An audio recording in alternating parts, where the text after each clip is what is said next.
नमस्कार, स्वागत है आपका। मैं हूं आपके साथ नेहा दुबे। अब संविधान की लड़ाई मध्य प्रदेश से लड़ी जाएगी। संविधान की 75वीं वर्षगांठ पर मध्य प्रदेश में भाजपा और कांग्रेस के बीच राजनीतिक घमासान मच गया है। 27 जनवरी को कांग्रेस नेता राहुल गांधी, प्रियंका गांधी और मल्लिकार्जुन खड़गे मऊ में एक बड़ी रैली करेंगे। बता दें कि इससे पहले भाजपा के 7 बड़े नेता मध्य प्रदेश के 7 संभागों में संविधान गौरव दिवस के कार्यक्रमों में हिस्सा लेंगे। अमित शाह भोपाल में, जेपी नड्डा जबलपुर में, नितिन गडकरी इंदौर में और विनोद तावड़े बता दें आपको कि रीवा में सभा करेंगे। मुख्यमंत्री मोहन यादव ग्वालियर में रहेंगे। 2 अन्य केंद्रीय नेता सागर और उज्जैन संभाग में सभाएं करेंगे। ये सब बाबा साहब भीमराव अंबेडकर की जन्मस्थली मऊ में होने वाली कांग्रेस की रैली का मुकाबला करने के लिए हो रहा है, जिसे केंद्र सरकार ने पंचतीर्थ में शामिल किया है। भाजपा और कांग्रेस दोनों ही संविधान की रक्षा के नाम पर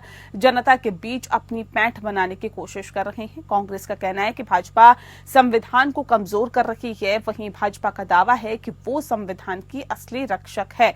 इसी खींचतान के बीच मध्य प्रदेश चुनावी रणभूमि बन गया है। दोनों पार्टियों के दिग्गज नेता राज्य में डेरा डालेंगे और जनसभा को संबोधित करेंगे। 27 जनवरी को महू में होने वाली कांग्रेस की रैली में राहुल गांधी, प्रियंका गांधी और मल्लिकार्जुन खड़गे शामिल होंगे। ये रैली बाबा साहब भीमराव अंबेडकर की जन्मस्थली मऊ में इसीलिए आयोजित की जा रही है क्योंकि केंद्र ने इसे पंचतीर्थ में शामिल किया है। कांग्रेस इस रैली के जरिए दलित वोट बैंक को साधने की कोशिश करेगी।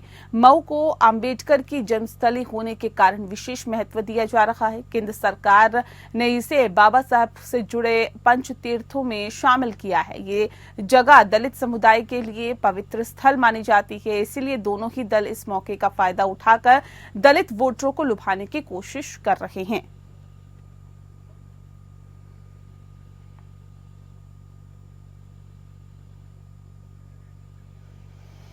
तो कांग्रेस के बड़े नेता इसमें शामिल होंगे। बता दें आपको कि एक बार फिर से संविधान के नाम पर आगे बढ़ रही है कांग्रेस पार्टी। अब संविधान की लड़ाई मध्य प्रदेश से लड़ी जाएगी।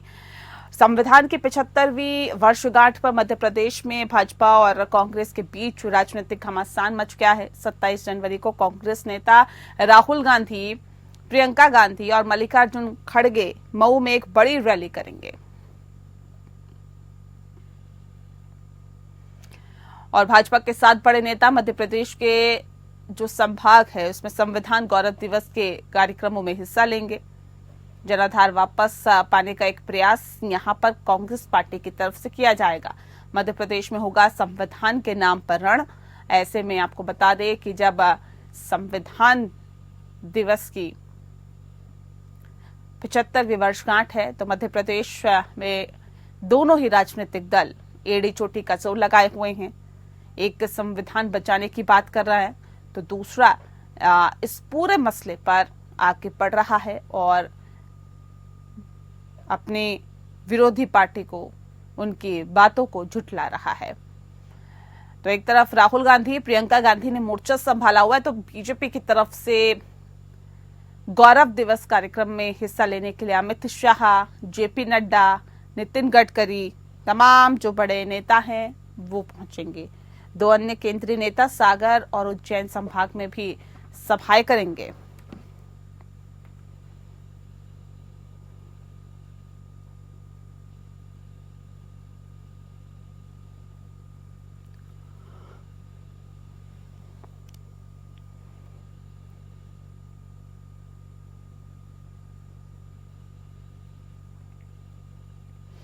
तो बता दें आपको कि जिस तरह से दरअसल ये पूरा मामला देखा जा रहा है, उसके साथ साथ अब संविधान के नाम पर एक बार फिर से कांग्रेस पार्टी इस को हथियार बनाने की कोशिश कर रही है, इस विषय को हथियार बनाने की कोशिश कर रही है। और ऐसे में कांग्रेस के सांसद राहुल गांधी, प्रियंका गांधी, मल्लिकार्जुन खड़गे, ये लोग जो हैं वो पहुंच रहे हैं मध्य प्रदेश और वहीं से शुरुआत की जाएगी इस यात्रा की। इस पद यात्रा की शुरुआत मध्य प्रदेश से होगी और जाहिर तौर पे इस विषय को आज हम समझने की कोशिश करेंगे कि आखिर इस पद यात्रा की क्या मायने निकाले जाए। इस विषय पे तफसील से चर्चा करने के लिए खास मेहमान हमारे साथ मौजूद है, उनसे आपका परिचय करा देते हैं। इस वक्त हमारे साथ राकेश पोद्दार जी, प्रवक्ता है बीजेपी के। स्वागत है राकेश जी आपका। और हमारे साथ कमल ठाकुर जी जुड़ गए हैं, प्रवक्ता है कांग्रेस पार्टी के। कमल जी आपका भी बहुत बहुत स्वागत है। कमल जी, इस खास कार्यक्रम की शुरुआत आपके साथ ही करते हैं। मध्य प्रदेश से पदयात्रा की शुरुआत की जा रही है। इस पदयात्रा का क्या मकसद होगा और किस मकसद के तहत, किस उद्देश्य के तहत इस पदयात्रा की शुरुआत की जा रही है? देखिए, इससे पहले भी पद यात्राएं होती रही है। पद यात्रा का बहुत असर होता है, किसी भी दल का हो। मैं ये नहीं कह रहा हूँ कि कौन कर रहा है, मैं कहता हूँ कि कोई भी दल अगर पद यात्रा करते वो गांधी जी से आप लेके चलते। पद यात्राओं का लोगों पर असर होता है। तो आप देख लीजिए, प्रचंड बहुमत की सरकार थी बीजेपी की, लेकिन राहुल गांधी के पद यात्रा ने उनको छिन भिन कर दिया। अपने बल पर वो सत्ता के करीब नहीं पहुंच पाए, बैसाखियों पर के सहारे से वो सत्ता के करीब में है। तो पदयात्रा जो है लोगों के दिलो दिमाग पर रहता है। रही बात हम लोगों की पार्टी का पदयात्रा का कारण, तो सबसे बड़ा कारण है, देखिए आप अपने पर नहीं लेंगे, मैं कहता हूं कि जो चीज मीडिया नहीं दिखाती है तो हमको लगा कि नहीं, हम लोग को ही पब्लिक के पास चला जाना चाहिए। जिसका क्या दिखाने की कोशिश उसमें की जा रही है आप लोगों के जरिए? जी, मतलब आप इस पदयात्रा के जरिए ऐसे क्या संदेश लोगों तक पहुंचाना चाहते हैं, क्या चीज पहुंचाना चाहते हैं? जो देश में अराजकता है, हाँ। जो देश में महिलाओं के साथ अत्याचार है, जो देश में बेरोजगारी है, जो देश का रुपया का रोज अवमूल्यन हो रहा है, जनता के बीच में उन सब बातों को ले जाएंगे। आप सोचिए, भारत का 50 वर्ष का सबसे बड़ा बेरोजगारी हम लोग झेल रहे हैं। अपने बच्चों को लोग बड़े बड़े संस्थानों में पढ़ाते हैं, 25 लाख 50 लाख रुपया खर्च करते हैं और उनको प्लेसमेंट नहीं मिलता है। इन सारी बातों को लेकर जनता के बीच में हम लोग रहेंगे, क्योंकि ये लोग जो है ना, ये जुमलों के इसी दिन का चुनाव क्यों किया गया सर? संविधान की 75वीं वर्षगांठ का ही ये चुनाव क्यों किया गया और ये क्यों कहा जा रहा है कि संविधान बचाओ ये पदयात्रा है? देखिए, संविधान का जो धजिया आज देश में उड़ रहा है, उसको बचाना प्रत्येक जनता का पहला धर्म है। देखिए, देश संविधान से चलेगा। मैं नहीं कहता हूं कि धर्म नहीं देश में होना चाहिए, सब धर्म होना चाहिए, सब धर्म का पालन होना चाहिए, सब धर्म को लोग को मानना चाहिए। लेकिन आप सबसे बड़ा धर्म इस देश का है संविधान। जो देश के बाबा साहब अम्बेडकर ने इस देश को दिया है, उस धरोहर को अगर हम लोग नहीं बचाते हैं तो मैं आने वाले पीढ़ी को क्या जवाब दूंगा? अब बताइए, देश के गृह मंत्री बाबा साहब पर ऐसा टिप्पणी करते हैं जो कम से कम इस देश की जो जनता है उस चीज को तो बर्दाश्त नहीं कर पाई। ठीक है राकेश पोद्दार जी, देखिए, संविधान की धज्जियां उड़ाने का काम मौजूदा केंद्र सरकार कर रही है, इसीलिए अब कांग्रेस को संविधान पदयात्रा निकालनी पड़ रही है। क्या आप लोग ऐसा कर रहे हैं सर? देखिए नेहा जी, संविधान गौरव दिवस मनाने का कार्यक्रम भारतीय जनता पार्टी ने, एनडीए सरकार ने चुना है और आपने भी दिखाने का काम किया कि मध्य प्रदेश में हम लोग स्टार्ट करेंगे वहीं से। और हम लोगों ने बाबा साहब अम्बेडकर के नाम पर 5 तीर्थ यात्रा बनाया है, पावन तीर्थ यात्रा बनाया है, जो मऊ से चलकर, चाहे वो देश के संसद भवन के सामने 14 जनपद हो, चाहे नागपुर हो, महाराष्ट्र में हो, जहाँ भी हो, और जहाँ वो पढ़ते थे बाबा साहब अम्बेडकर, वहां भी फौरन में भी हम लोग बनाने का काम किया। अब इन्होंने कहा संविधान की धज्जियां उड़ा रहे हैं। हमारे पूर्व प्रधानमंत्री जवाहरलाल नेहरू जी ने 1951 में लेटर के जरिए से उन्होंने लिखा था, कहा था कि अगर संविधान अगर बीच में आ जाता है तो संविधान बदल देंगे। जवाहरलाल नेहरू जी ने कहा। 1971 में इंदिरा गांधी जी ने, इलाहाबाद हाई कोर्ट ने एक अपने रूप से निर्णय दिया था जिसमें इंदिरा गांधी को बर्खास्त किया गया था, लेकिन उसी गुस्से के कारण 1975 में आपातकालीन घोषित करने का काम इंदिरा गांधी जी ने किया था, जिसमें मीडिया को भी बैन किया गया, जनता को भी बैन किया गया और सुप्रीम कोर्ट को पलट डाला, सुप्रीम कोर्ट का आदेश को, और कहा कि सुप्रीम कोर्ट मेरे आदेश को रोक डालेंगे। ये तो वो पुराना इतिहास को याद दिला रहे हैं, कह रहे हैं कि जो लोग खुद धज्जियां उड़ाने का काम लोकतंत्र का करते हैं, जो लोग खुद संविधान की धज्जियां उड़ाते हैं वो संविधान को बचाने की दुहाई दे रहे हैं, कह रहे हैं जो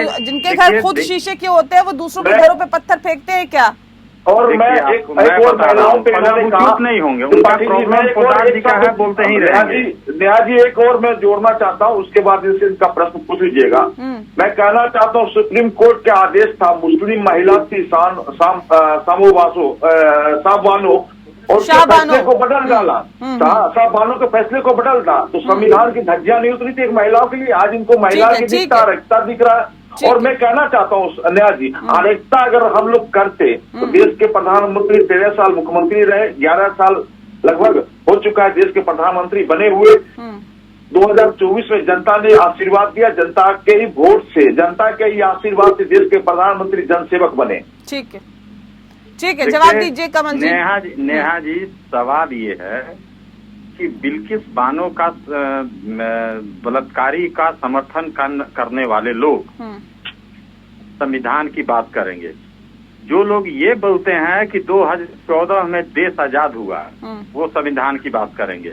अभी हाल में इनके जो पूज्य परम आदरणीय श्री भागवत जी हैं, उन्होंने कहा कि अब तो 2022-23 में देश आजाद हुआ, तो इनको तो संविधान और देश की आजादी के बारे में कुछ पता ही नहीं है। ये मुखबिरी किए हैं, मुखबिरी का ही हाल जानते हैं। इनको देश से मतलब नहीं है, इनको सत्ता से मतलब है। और हम लोग जिस दल से आते हैं, इतिहास की याद दिला रहे हैं ना आपको, क्या कांग्रेस उस इतिहास को झुठला सकती है? समझिए, एक घोषित इमरजेंसी 77 में लगा था और पिछले 11 साल से अघोषित इमरजेंसी इस देश में लगा हुआ है। आपकी हैसियत है क्या, किसी पत्रकार का हैसियत है क्या कि प्रधानमंत्री के घर में एक लाइन बोल के दिखा दे? जेल हो जाएगी आपको।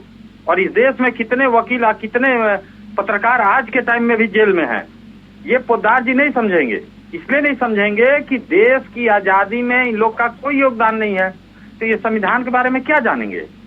संविधान जो है हम लोग के लिए सबसे बड़ा ग्रंथ है और हम लोग उस ग्रंथ को ही लेकर आगे बढ़ेंगे, क्योंकि देश चलाना और भी कोई काम करना में बहुत अंतर है। देश चलाने के लिए संविधान से ही देश चलेगा। ये अघोषित इमरजेंसी क्या कांग्रेस को दिख रही है? जो नागपुर से देश नहीं चलेगा, देश नागपुर से नहीं चलेगा। नहीं, कौन कह रहा है नागपुर से चल रहा है? अरे देश को तो नागपुर से ही चलाया जा रहा है ना। भागवत जी बताएंगे कि देश कब आजाद हुआ। अच्छा, भागवत जी की हैसियत क्या है?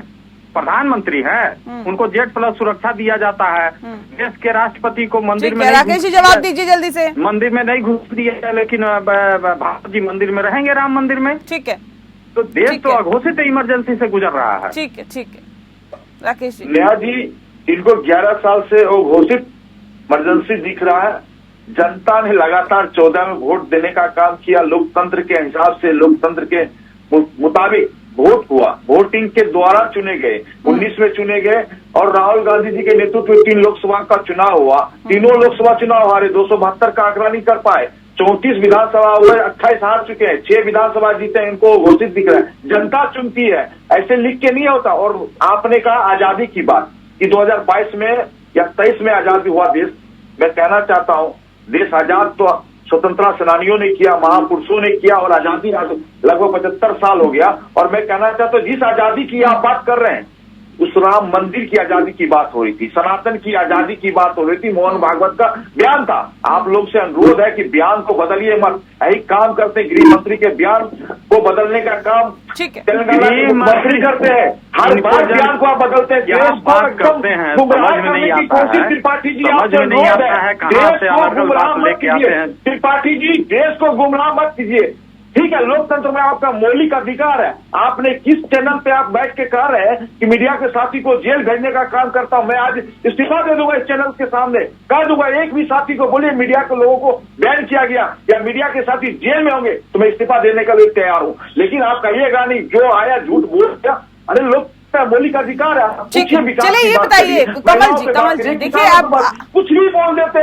पद यात्रा के बाद क्या बदल जाएगा? क्या लगता है आपको क्या बदल जाएगा? अब जब आप कहते हैं कि मीडिया ही अपनी बातों को ठीक से नहीं पहुंच पा रही है या सत्य नहीं बता पा रही है, तो कांग्रेस पार्टी बता रही है। मैं बता रहा हूँ आपको, मैंने पहले ही आपसे माफी के साथ कहा कि मैं आपको नहीं बोल रहा हूँ। मीडिया ये बोलती है कि विपक्ष है ही नहीं। अरे आप विपक्ष को दिखाने लगिए, विपक्ष सामने दिख जाएगा।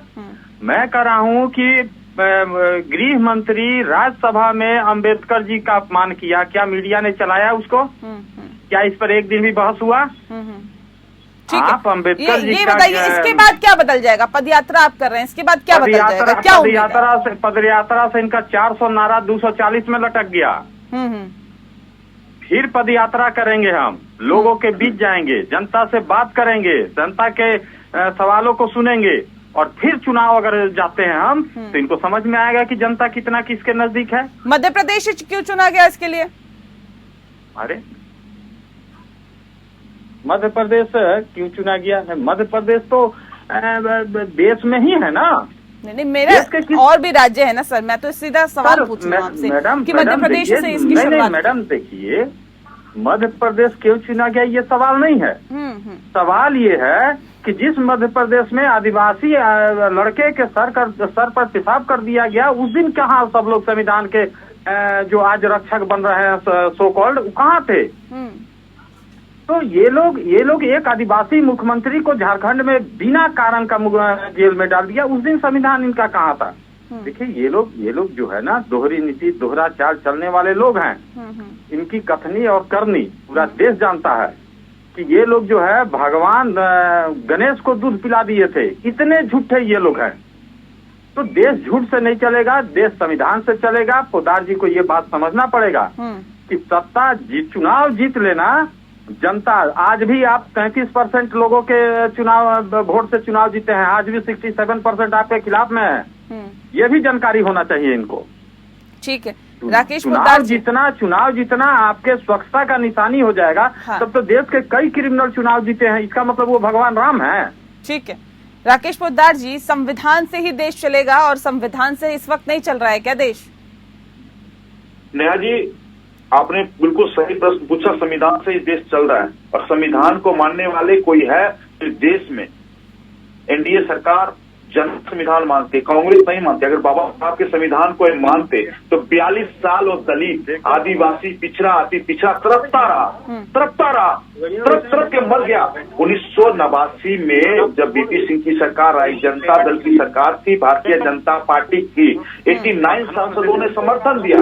तब आज दलितों को आरक्षण, आदिवासियों को आरक्षण मिला है, अब मिला। उसके बाद अति पिछड़ा का आरक्षण किसने दिया? 27%, कर्पूरी ठाकुर की सरकार थी। उस समय में बिहार के अंदर, पूरे देश के अंदर 27% आरक्षण अति पिछड़ा को देने का काम किया। अभी आपके ही फिलहाल में जब हम लोगों ने पीछे चुनाव राजस्थान छत्तीसगढ़ हारे थे, तो हम लोगों ने 10% आरक्षण सवर्णों को देने का काम भारतीय जनता पार्टी ने किया। तो मैं आपसे निवेदन करना चाहता हूँ, आप दलितों पे, चाहे आदिवासियों पर, जिस आदिवासी को आप कहते हैं कि पेशाब उनके ऊपर जलाया गया, तो हमारे वहाँ के पूर्व मुख्यमंत्री जो कृषि मंत्री है शिवराज सिंह चौहान ने उनको गंगा जल से धोकर उनको चरना अमृत किया था। भैया कर सकते हैं आप? नहीं कर सकते। आदिवासी देश की राष्ट्रपति है, उसका विरोध कांग्रेस ने किया था। तो भैया आरक्षण दलितों पे ना बोले। एक तस्वीर तरफता रहा पार्लियामेंट में भवन में नहीं लगा, किसने लगाने का काम किया? बीपी सिंह की सरकार, जनता दल की सरकार, उन्होंने एक तस्वीर लगाई, एक मूर्ति लगाई, और हम लोगों ने महापुरुष के रूप में उनके एक आज भी मंदिर बनाने का काम संसद भवन के अंदर किया था। प्रश्न को आपने अपने चैनल पे भी उठाने का काम किया। हम लोगों ने हर विषय को चैनल पे उठाते हैं, आप बातें करते ना, आरक्षण दिया, हम तो निष्पक्ष तौर पर पत्रकारिता करते हैं। कमल जी कुछ कहना चाहते हैं, सुन लेते हैं। नेहा जी देखिए, पोद्दार जी बड़ी बातें अभी बोल रहे थे। बड़ी नहीं, तथ्यों पे बोल रहा हूँ, तथ्यों पे, झूठ नहीं, राम मंदिर का शिलान्यास हुआ ना, हमारा लोकसभा बोल रहा है, इतना बोलिएगा तो आप सच झूठ को सच बना लीजिएगा। पोद्दार जी सुनने का भी कोशिश कीजिए, धैर्य रखिए। जो राम मंदिर का शिलान्यास हुआ, जिस दिन शिलान्यास हुआ, उस दिन देश के राष्ट्रपति रामनाथ कोविंद थे, एक दलित को अंदर जाने नहीं दिया गया। संविधान पे चले गए, मंदिर पे बोलूंगा। आपको बर्दाश्त नहीं होगा। प्रॉब्लम आपका क्या है ना कि आप लोग को मिर्ची बहुत लगती है। आपको मौका मिला है अपनी बात को रखने का, आप रखिए। बाबा साहब मंदिर पे जाइएगा, बात करूंगा। मैं इस तरह का बात नहीं करता, धर्म की बात करता है। मैं आपसे निवेदन करता हूँ, हाथ जोड़ के विनती करता हूँ। संविधान पे बोलिए, बाबा अम्बेडकर पर बोलिए, मंदिर पर बात कीजिएगा, दूसरा मत बोलिए। निवेदन है क्या जी, इनको बोले संविधान पे सुन बोलिए, लीजिए, बाबा सुन लीजिए, अम्बेडकर पर बोले। जब बोले हैं तो जवाब ले लीजिए। मंदिर आपको चलिए, नहीं, कांग्रेस ये पदयात्रा बंद निकाल कराइए तो रही मैं है। बंद हालांकि ये जाऊंगा। पदयात्रा को चुनावों से भी जोड़कर देखा जा रहा है और ये कहा जा रहा है कि राजनीतिक फायदे के लिए ये पदयात्रा निकाली जा रही है, लेकिन जनता में इसका क्या संदेश जाता है, इस पर सभी की निगाहें हैं। बहुत शुक्रिया आप दोनों मेहमानों का हमारे साथ इस खास कार्यक्रम के माध्यम से जुड़ने के लिए। खास पेशकश में फिलहाल के लिए इतना ही। नमस्कार।